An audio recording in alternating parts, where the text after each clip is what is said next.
Isso foi no ano de 74, eu tive alguns contatos com o Roberto Mariano, por circunstâncias dele ser... Enfim, ajudei ele com alguns trabalhos de faculdade, enfim.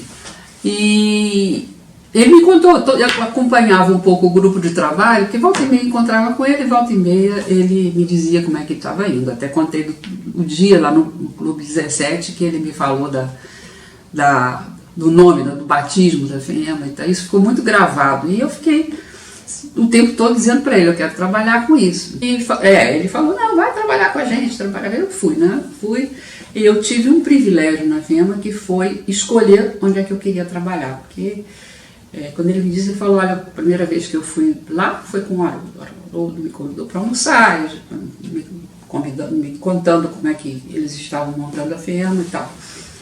Aí depois o Roberto Mariano me chamou para conversar e falou, você escolhe para onde é que você quer ir. E me indicou 2 departamentos, o departamento de conservação, que era lá no Alto da Boa Vista, você conhece, né? E o departamento de apoio técnico e científico, DEATEC. E obviamente eu me afinei muito mais com o DEATEC do que com o outro, com o de conservação, embora lá trabalhassem 2 arquitetos até que ficaram muito amigos meus. E aí, conversando com o Ricardo Silveira, com o diretor, a proposta que ele tinha de trabalho para o departamento me encantou, que era justamente trabalhar o meio ambiente de maneira integrada, né? Não considerando, não olhando só para a parte física, e biótica, mas tratando de uma forma integrada. E para mim foi muito bom. No ato da criação, a FEMA tinha uns 300 funcionários, mais ou menos, e um ano depois tinha 1000 e poucos. A maior parte foi contratada como eu. E na base de mandar o currículo e a diretoria examinar, ver se a pessoa tinha, enfim, alguma qualidade que pudesse servir. O que aumentou muito o número de funcionários, não sei se você já te comentaram isso, foi o fato de a FEMA ter assinado convênio para controlar vetores um convênio com o município, e isso fez entrar muita gente, tanto que quando acabou o convênio, a FEMA se esvaziou muito. A FEMA era órgão técnico, os órgãos ambientais pediam, os órgãos de saneamento, pediam financiamento ao BNH de obras de saneamento, e alguém tinha que analisar aquilo, né? Então, a FEMA foi contratada, teve convênio, acho que para uns 3 ou 4 estados, o estado do Rio, acho que o Espírito Santo, Brasília, e tinha um estado do Sul também, não sei se Santa Catarina, eu não posso te garantir porque a memória não é tão boa, e eu não trabalhava diretamente nisso, embora tenha ajudado em algum momento de sufoco lá, mas isso era feito justamente na divisão que era chefiada pelo Amarillo, que era um senhor engenheiro sanitarista, né? O DEATEC, ele tinha várias divisões. Tinha a Divitec, que era uma divisão de estudos técnicos, é onde estava toda a parte de hidrologia, essa parte de assistência técnica ao BNH, não é? Tinha também um grupo que fez uma série de relatórios que chamavam os primeiros RIMAs, não tinha nada a ver com o RIMA da legislação, eram relatórios de impacto no meio ambiente, por exemplo, de indústria siderúrgica, sabe, de alguns tipos de indústria que o estado do Rio estava começando a abraçar e que precisava de conhecimento para se tratar do assunto. Então essa era uma divisão muito eclética que tratava disso tudo. Tinha uma divisão de comunicação e treinamento, que o chefe era o Marcos Alencar, não sei se alguém já mencionou ele aqui, que também foi uma pessoa muito importante, ele tinha uma cabeça muito boa, era um homem muito inteligente, e tinha muito bom humor, uma pessoa muito, muito dada. E o Marcos, então, chefiava a parte de treinamento e a parte a biblioteca estava lá também, e a parte de publicações, gráfica, edição de documentos, eventos. E eu fiquei na Divitec razoavelmente pouco tempo, né? Nós começamos uma série de projetos de conhecimento do meio ambiente, projeto Logos, e Eu fiquei com a parte do Logos da região das Lagunas Litorâneas e o Carlos Henrique Clube Sepetiba, que eram duas áreas do estado que na época estavam recebendo muito desenvolvimento, né?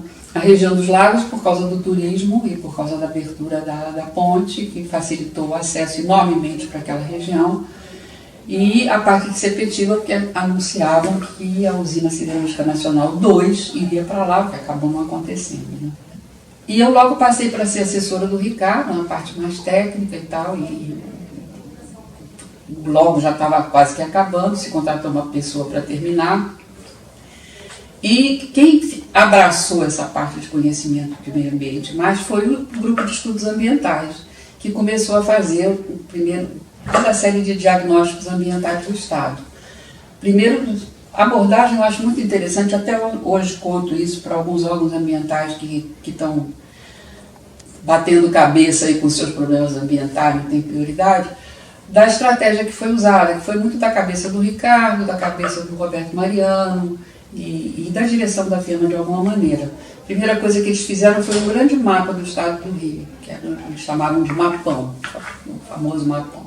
Foi um mapa feito coletivamente em que se assinalaram os graves problemas do estado que todo mundo já conhecia, né? Uhum. Como cidadão até do estado, a gente conhece os problemas, né? O problema do Paraíba, o problema da Baía de Guanabara, Baía de Sepetiba, enfim, todos os problemas aí que... E aí, a cada uma desses problemas, dessas áreas, digamos, críticas, foi associado um tipo de ação que a firma poderia ter.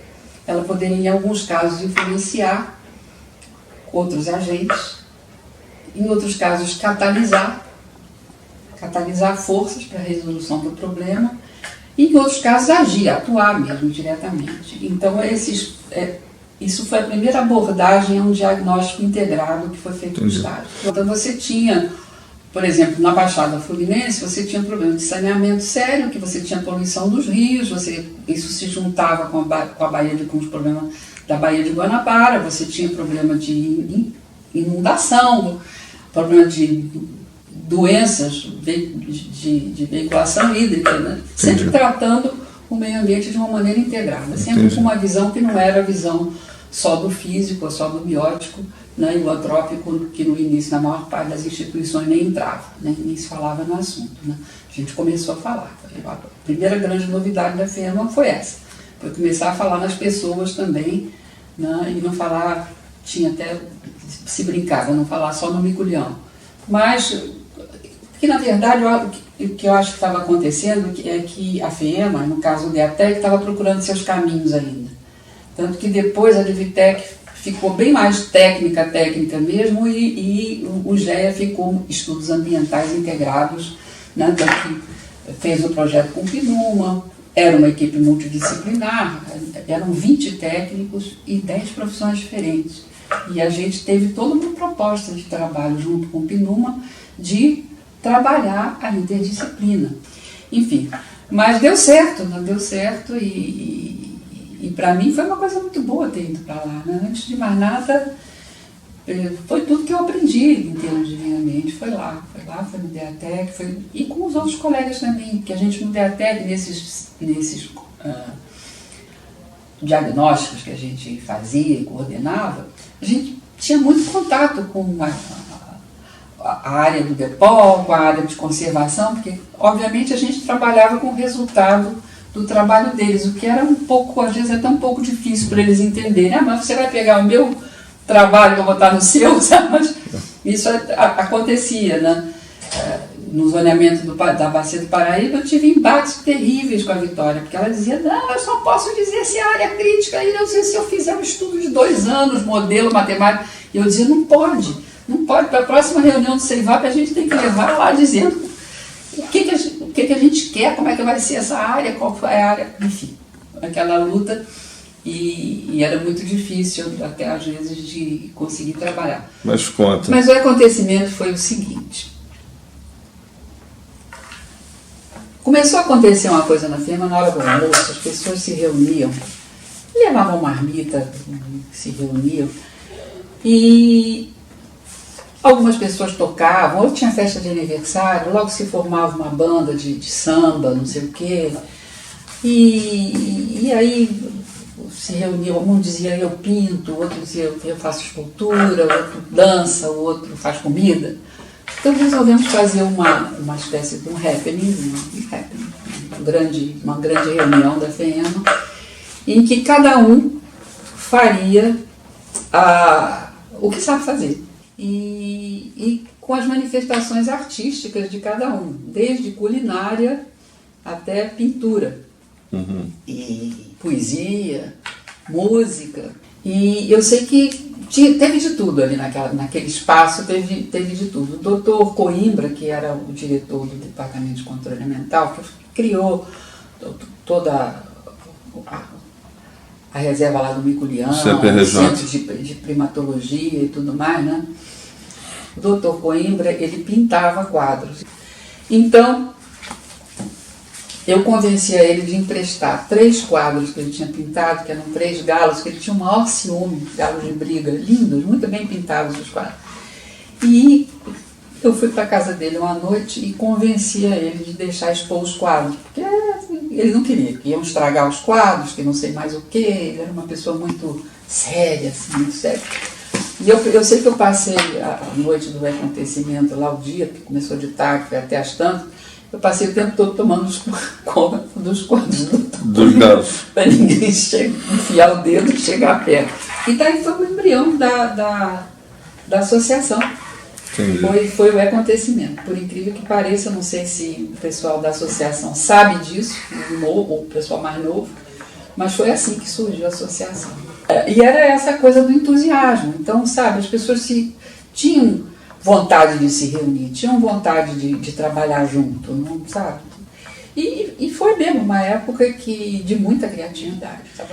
Para mim foi um momento muito rico, muito rico. O que nos fazia diferentes? Até de outras instituições ambientais que a gente teve a oportunidade de conhecer, de conviver. E eu acho que era isso, a gente tinha um entusiasmo muito grande.